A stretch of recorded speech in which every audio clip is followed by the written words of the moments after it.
making a harder, kind of more difficult to make decision up top. Yes, it takes a little bit more time up front, but by doing that, you end up making your life so much easier. So many of the downstream decisions then become much less stressful. So you can make fewer decisions and have a lot less stress while having a lot more flow in your business. As the economy collapses and more people get laid off from their jobs, will clients still sign up for coaching? I think that the answer is potentially yes, if we're able to do a good job of explaining why coaching matters in this new changing context, and only if we solve the problems that I'm going to be talking about in this video. Hi, I'm Geeta, and I built a $2.4 million company selling premium coaching. Now I'm betting that I can help those same people for just $9 a month via a project I'm calling the Clarity Collective. Because the problem is not your work ethic. It's that no one gave you a framework to decide what matters and what doesn't. And so for now, I might make it or I might go down in flames. And there's really just one way to find out, and that's by doing it. And that's why I created this series. So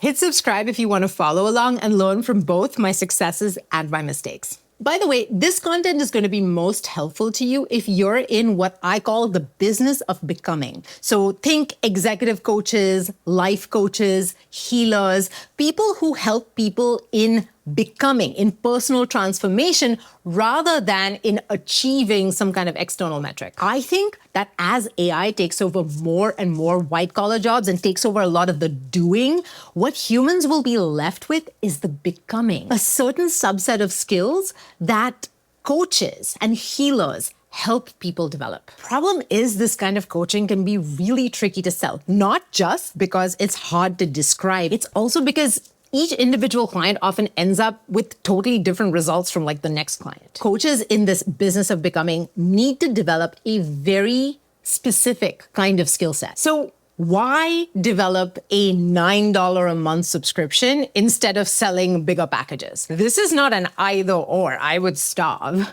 This is very much a both and. Because as much as I love working in intimate containers with my one-on-one clients, I also really want monthly recurring revenue and revenue that's scalable. So basically that means that as the money goes up, the workload doesn't also rise with it, right? The workload stays more or less the same. So if this is what you want too, the very first thing you need to be thinking about is, what problem do you solve? This is the 20% that will drive 80% of your results. In fact, I think that if you can figure out what problem you solve and really nail that, you can get away with messing up a bunch of other things and your business will still work. In my business, I know that my clients tend to be really great at their craft, whether that's human design or sometimes it's astrology or executive coaching, life coaching, whatever it may be. What they're less good at and what they lack are the business skills to make that craft viable. Skills like messaging, which is describing what you do in a way that makes people sit up and take notice and want to buy. Skills like audience building. How do you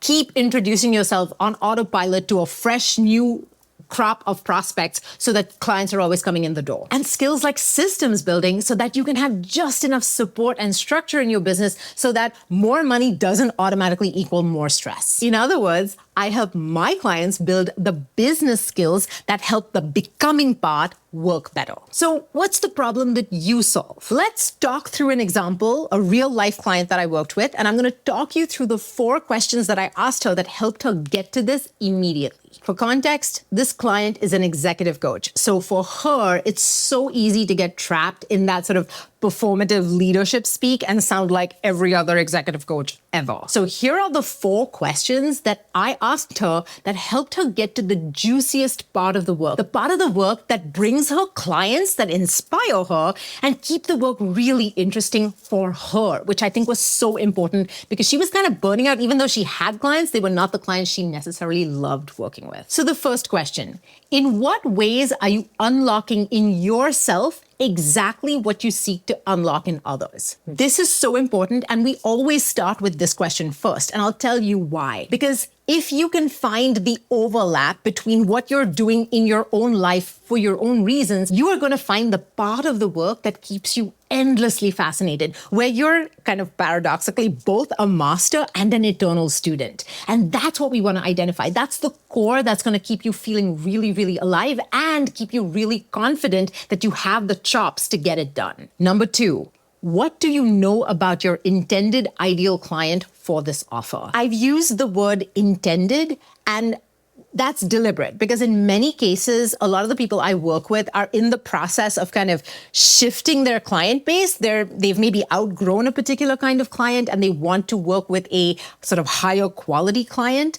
But in this case, in any case, what I want you to do is I want you to think about the clients that you've worked with that are the most juicy, the most interesting. Think about somebody in your life who would be an ideal client. What is it about them that makes them ideal? What is it about them that makes you look forward to spending this time digging around in their psyche, right? That's what you want to be looking for. And I particularly phrased this as like, what do you know? Because I want you to feel free to kind of brain dump on the page.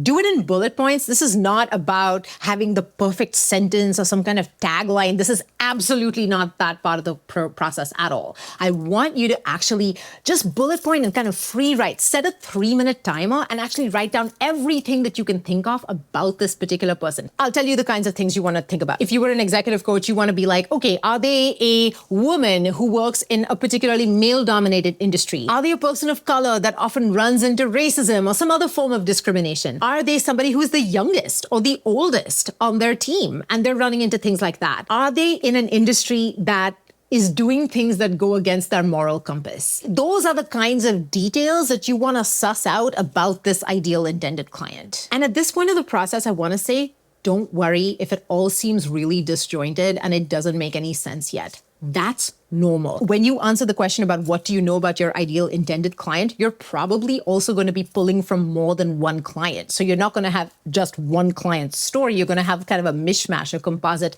Great. This is all going to come together. Next, we're going to move to number 3.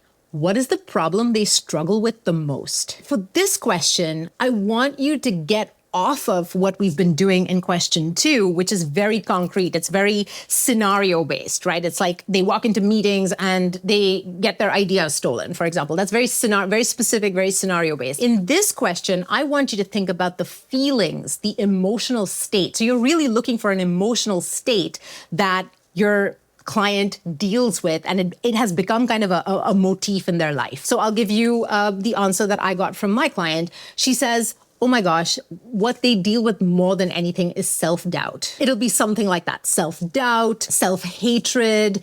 It's some kind of like emotional state that is constantly on in the background, running their script, like everything gets filtered through this particular script. Now, the reason we did these questions in this specific order is because when you usually do it this way, parts of your brain will open up that may not have spoken to each other before. And I know this happens because it happens with every client I work with.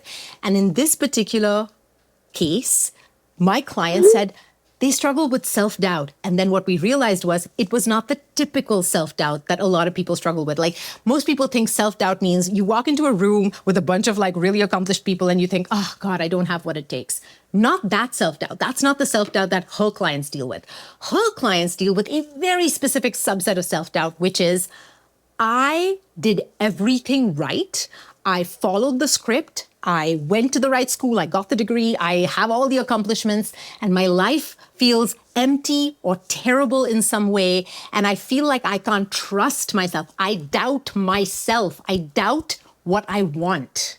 And I doubt that I have the ability to tell a good idea or a good decision from a bad one because I feel like I made all the right decisions, but they haven't led me in the direction that I thought I was going to go. That is a very specific kind of self-doubt. And these are the nuances that tend to emerge when we do this work together, especially when we structure it in this particular order, because now connections are being made that may not have been made before. If I'd asked you this question first, you might have come up with something much, much more superficial. And now we get to the question that is the juiciest. That is going to, what it tends to do is it becomes a filter and then floop, all of a sudden it like plugs into all of the other pieces of information that we've gathered and it lights up the pieces that show us the pattern that we're after. At least that's how it works for me. So the last question is, what do your clients most fear? And the reason you want to ask this is because most people are unconsciously driven by the thing that they fear most. So in this particular concrete example, what they feared was that the options were either you're this type A, overachiever, go-getter person that gets shit done, which is the part of them that they love about themselves, or you're this sloth, froofy, like art journaling, scrapbook making loser that doesn't get anything concrete done. So either way, they're rubbing up against some of their values. This part of their psyche values getting things done and being effective. This part of their psyche values being true to themselves. And it feels like these are the only two options. And no matter which they play, they're betraying some part of their psyche. That's so juicy. And that's what led us to the big aha that has helped us find the core of this particular, my client's work, which is helping executives rewire their relationship to their ambition. Now, this is not about having a tagline. This is really about my client having the core filter for her work. She was just like, I've done all this work. I've been doing it for so many years. I have all of these examples. I have all of these testimonials. I can't find the thread that ties it all together, that gives me the confidence to be able to talk about it in a way that lights me up. That's what this is about. It's about finding that thread where now she knows that everything she does ultimately leads to this one thing, helping someone rewire their relationship to their ambition.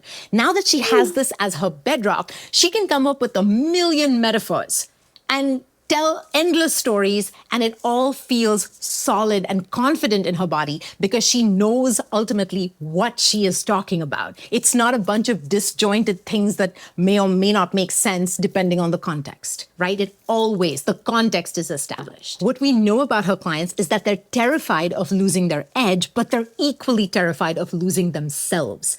And this is where those two pieces come together. And now she can create everything else moving forward. And it's so important to solve this first, because when she came to me, she was talking to me about maybe creating a community. And there were all these technical things like what platform should she use, what technology should she use, and blah, blah, blah, blah, blah. People in the business of becoming are exposed to, there's no shortage of things you could do, and you don't have a filter for what you should do. And now that you know who your ideal client is and what the core work is, here's what we know about this client as a result of doing this work. We know that this person is highly ambitious. We also know that this person has a history of performative leadership, of performing in groups. They desperately want to belong, but at the same time, they know that they don't fully belong to themselves. And so their belonging tends to be very problematic. Is this the kind of person, you tell me, that will do well in a community, even a small community? Possibly not, right? Because what happens when you put them in a community, one of two things is going to happen. Either they're in a community with people that really intimidate them or inspire them, in which case they start performing again and they're not able to be vulnerable and they're not able to let their guard down.